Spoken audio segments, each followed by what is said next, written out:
Welcome to The Evidence-Based Marketer, a podcast focused on the science of marketing with a special emphasis on financial services. Whether you're looking to grow your business or provide a better client experience, we focus on how you can use data and research and time-tested strategies to be a more effective marketer. Now, for a lot of folks, there's a risk to giving referrals. And this is an unease that a lot of people feel.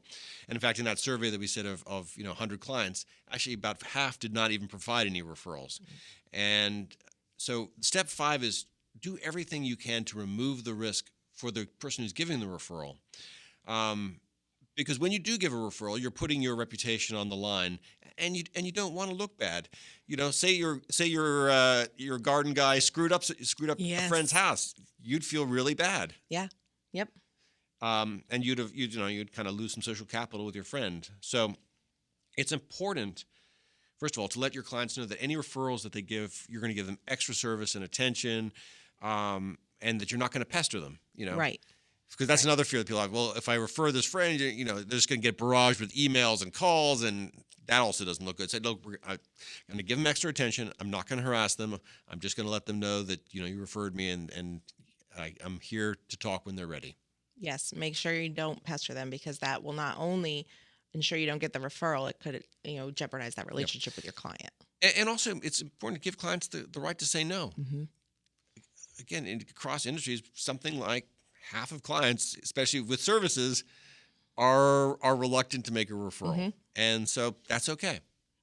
You can still have a great relationship with them, do a good job for them, and not worry about getting a referral from them. So make sure you don't pester them for the referrals. If they said no once, don't ask the very next time you see them for referrals. I worked with an advisor once who every single meeting asked for referrals, and it got to the point where on their client satisfaction survey, clients were saying they don't appreciate that. The ones that were saying no were still getting asked. Yeah. It's also important to get the client posted on the status of the referral, and at a very high level. You don't have to say, "Oh, we found that they got extra $1 million we didn't know about." Yeah. But it should be like we're talking with the Smiths. It's a great conversation, and I think we're going to be able to help them. Mm-hmm. And then the Smiths decided to go forward with us, or the Smiths decided not to work with us, but we really appreciate the referral. I mean, it's important for people to know that the referral didn't disappear into a vacuum, and that you actually did something with it. Yes, and that you're going to take care of them. Yep. Even if it's not you, you could even say I referred them over to a colleague of mine. Just letting them know that you didn't forget them, and you were grateful for the referral. And it was a good experience for everybody. And don't forget a thank you note at the end of the process. At minimum, I know there's some people that send elaborate gifts and steaks and things like that. And there's kind of two sides on that because if you're going overboard and sending steaks and things like that, sure, it's nice, and no one's going to turn down a nice gift. But at the same time, it is also saying that, wow, this was so rare and unusual that I'm going to give you an extraordinary reward. Yes. And it shouldn't be. It should be something like much more common, much more ordinary, because think about it. You're actually helping somebody that your client cares about. Mm-hmm. That's the most important thing. You actually, especially in some services, plowing driveway is great, but if you're actually providing financial advice or medical service or anything like that, you are providing something that's really important, and you're helping out somebody that the client really cares about, I think, pretty deeply. And the client is helping them as well. So they're invested in that relationship. So too. when you go overboard with the thank you, it can make it feel as if it's something that was rare, unexpected, and so unusual that it has to be given unusual attention. And I think that kind of creates the wrong climate for referrals. Yes.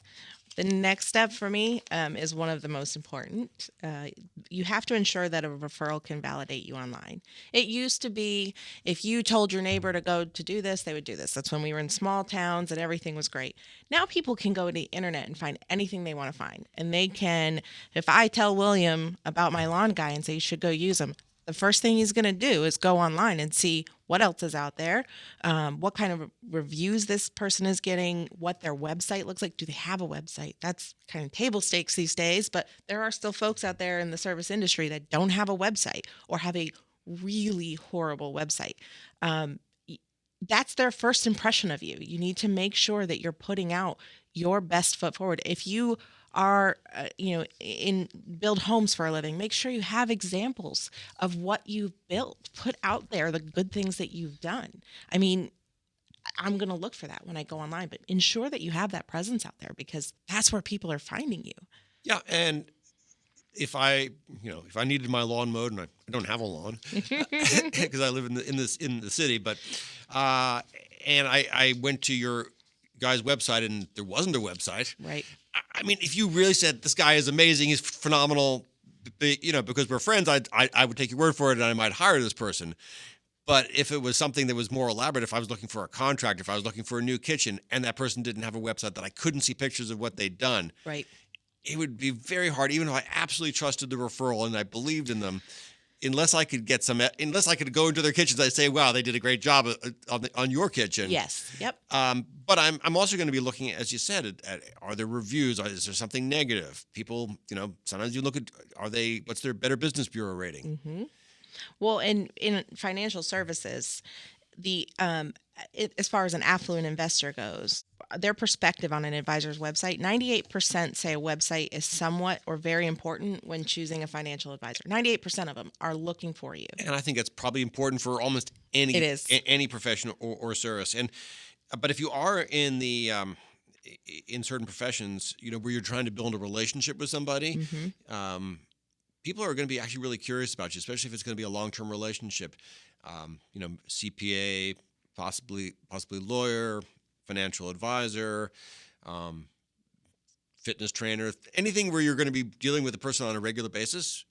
Chances are people are going to look not just beyond the website. They might look on LinkedIn. Oh, yes. Facebook. I mean, this is from financial advice, but I don't think it's different in a lot of service industries that 2/3 of investors under 40 looked at a financial advisor's personal Facebook page, and then 2/3 decided not to work with the advisor based on that. About a half for investors in general. And so people are really curious about you as a person, especially if it's going to be a personal relationship. Well, and that goes, across all of your digital ecosystem, you need to show your personality. And so it's also important that you don't just put up a website to have a website. You put thought into it. You put information out there that's important to them. Don't just put your logo, a phone number, and contact me here. It needs to show what you do, what your value is, and make sure that people finding your website know how you're going to help them. Not just here's my contact information because you found me or someone told you about me, so now you've looked me up. Now just give me a call and I'll talk to you. People want to know more before they make that initial call. Yeah. Step 7 is where you can, if it's comfortable for you, build business social relationships. And what this means is, you don't necessarily have to be friends with your clients, but be friendly. Mm-hmm. And there's some really interesting studies done that if you have a business social relationship, you're generally going to get more business, more referrals. At minimum, take clients to lunch periodically. Yes. And one really powerful thing you could do is actually have clients over for a dinner at your house and let them see what your life is like.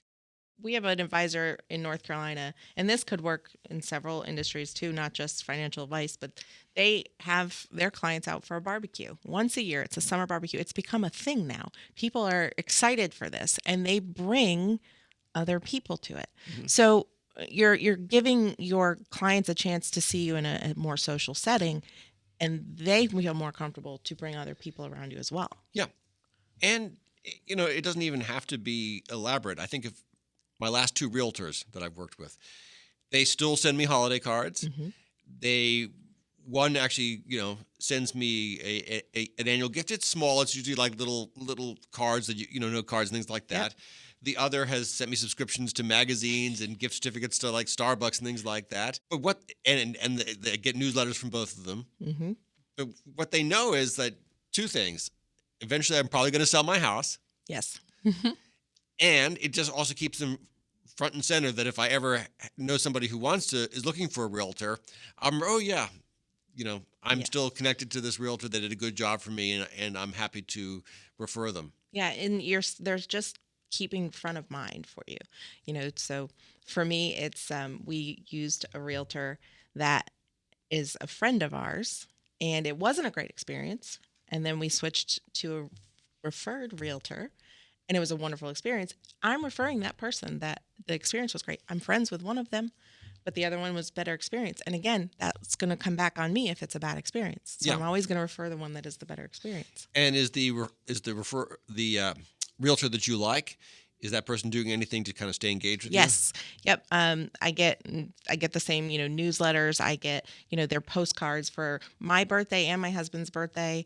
They keep on top of it, and we see them around town because they're very active in town too. So we see them as we're out and about. And it's important, and a lot of businesses make the mistake of just not checking in with their clients and not providing some sort of value recognition. Birthdays are easy. I got something from a plumber a few years ago who sent me a birthday card a few weeks before my birthday saying, "I just want to be the first to wish you a happy birthday." Yep. Hey, that's interesting. Yeah. We had an advisor come in, and he's helps with Medicare. And one of the things he said is so many people that are calling, to get help don't just want them to help with here's how you do it. It's why and what's the best option. And so he's actually having to guide them through. And that's why other people are calling him, because he's guiding them through, and he's doing more than just, okay, I'll get you set up. I'm going to help you with this whole process. And I know it's hard, and you can call me whenever. And he continuously stays in front of those folks. Something that a lot of people overlook with referrals, it's also important not just to get referrals, but to give referrals. And so that's step 8. I think it's really important to create a climate or a culture in your business of not just asking for referrals, but giving them out. This establishes you as a trusted resource, and it activates what's called the reciprocity principle, which is it's one of these persuasion principles, which is if I give you a present, you feel you have to give me a present. Ask you to a party, you feel you have to ask me to a party. And if I give you a referral, you feel you might have to give me a referral. And so, many businesses work with other centers of influence. Certainly you want to refer that if you're working with lawyers, CPAs, and things like that. Make sure that where it's appropriate that you give referrals to them. You might even want to provide referrals to your clients as appropriate, depending on what kind of business you are in.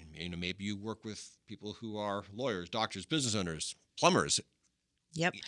It's as much as you can find out about your clients, you can help them too, and then they may refer more folks to you. And the other thing is, this if you really want to establish yourself as a useful resource, give referrals to clients for things that are completely outside the normal spectrum. Like everybody's looking for a good car repair person. Everyone's looking for a good plumber. And if I can get great referrals from you, I'm just going to be absolutely delighted. And it helps, again, establish you as a trusted resource. Yeah, especially if you're in a community where you have access to things, right around you. Somebody's coming to your business park, they're already making the trip out, and they need, to do this after. Make sure you have, knowledge of your area so you can help them out. Yeah. And the last step really is just measure and track results. Is that it's so important because we're the evidence-based marketers, to actually look at the data. And if you have 100 clients and you're getting 97 referrals, that's great. But do you know that? I mean, are you actually looking at who's giving referrals? How many referrals are you getting? What happens to those referrals? What is your ability to turn those referrals into actual clients? And maybe you're able to see where's the process working and where can the process be improved. And there's always room for improvement, which is what the data will tell you. If you just simply put a referral in your system and that's it, there's nothing else done, you're not going to be able to track it. But you can track it through, if you have a contact management system or a CRM, you can go in and tag them and make sure, you could even associate them to certain clients and say referred by, or in your current client, you can have a list of the referrals that they've sent. Just make sure you're keeping track of who you're getting referrals from and who the referrals are. Yeah, and even be looking to the extent that you can what's happening online. This is why a lot of times for certain businesses, like there's a referral code that you have to put in for your discount so that people know where it came from and are able to track that. So that's all we have on referrals. It is a huge topic, but the most important things are, have a system, stick to the system. Don't be afraid. If you believe in what you do, you shouldn't be afraid of actually having a good system for earning referrals, because people will value what you're doing. And as Walt Disney said, do what you do so well that they will want to see it again and again and bring their friends, which is great, but also have, as Walt Disney did, a repeatable process so that it can be done over and over again. In his case, make classic animations. In your case, Do whatever your business does and do it so damn well that the people keep coming back. Yep. And keep the system. Don't just rely on one. I'm just going to ask. Put a system in place. So thank you so much for joining the Evidence-Based Marketer. If you have any questions or want more information on this or look at other episodes, go to theevidencebasedmarketer.com. Until next time, take care. Thank you. Symmetry Partners LLC is an investment advisory firm registered with the Securities and Exchange Commission. The firm only transacts business in states where it is properly registered, excluded or exempted from registration requirements. Registration of an investment advisor does not imply any specific level of skill or training and does not constitute an endorsement of the firm by the Commission. No one should assume that future performance of any specific investment strategy, product, or non-investment related content made reference to directly or indirectly in this material will be profitable. As with any investment strategy, there is the possibility of profitability as well as loss. Due to various factors, including changing market conditions and/or applicable laws, the content may not be reflective of current opinions or positions. Please note the material is provided for educational and background use only. Moreover, you should not assume that any discussion or information contained in this material serves as the receipt of or as a substitute for personalized investment advice. Please note that nothing either stated or implied on this podcast is intended to be compliance or legal advice regarding your marketing program.